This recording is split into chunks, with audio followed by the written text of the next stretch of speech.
I want to get your opinion on this article I read on Tulsa Kids. It said one of the most damaging experiences children of divorce deal with is having to listen to their parents trash talk the other parent. So they said that while it may be very tempting to badmouth your ex after a messy divorce, you should hold your tongue for the sake of the children. And I could not agree more. I'm going to agree on 2 counts. Growing up, my mom and my dad were divorced when I was really little, or my dad left, I should say. I only heard my mom's point of view. So my point of it was my dad was a bad guy. He didn't want to see me. He didn't want to see, all of us. And it was really damaging. And I think, so for me, that was something that I wasn't going to do. I wasn't going to do that because I only had my mom's side of it, right? So when I got divorced, I said, I'm never going to do this to my kids. I'm never going to badmouth their dad. It's their dad no matter what. And then cut to, though, one day when we got divorced and we split homes, Mike would call for some reason at 6:30 every night, and that's when we would eat dinner. So I remember one day I was frustrated, I was having a hard day, and I heard the phone and I looked and it was him. And I go, God, why does he call now, right? So done with that, finished with that. 2 days later, he calls around the same time and I hear one of my boys with the same frustration. He was like, why does he call now?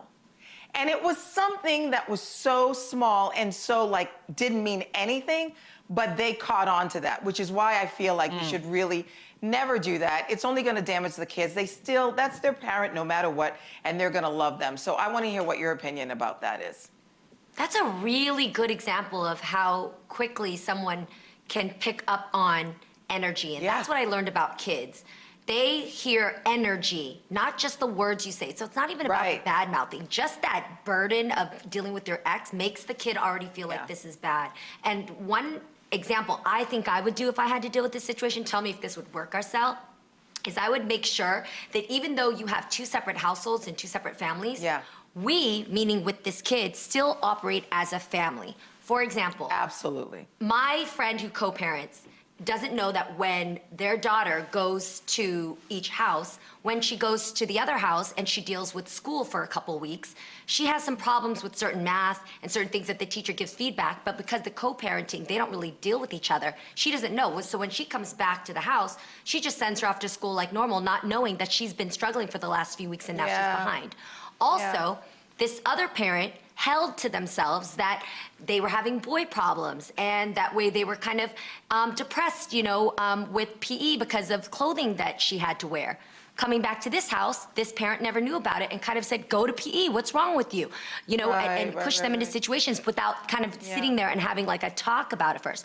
So if I were co-parenting, I would make sure, okay, you and I may not like each other, or we may have our own things. I'm not gonna tell parents how to feel about each other. It's hard to like one another, whatever. That's a whole process on its own.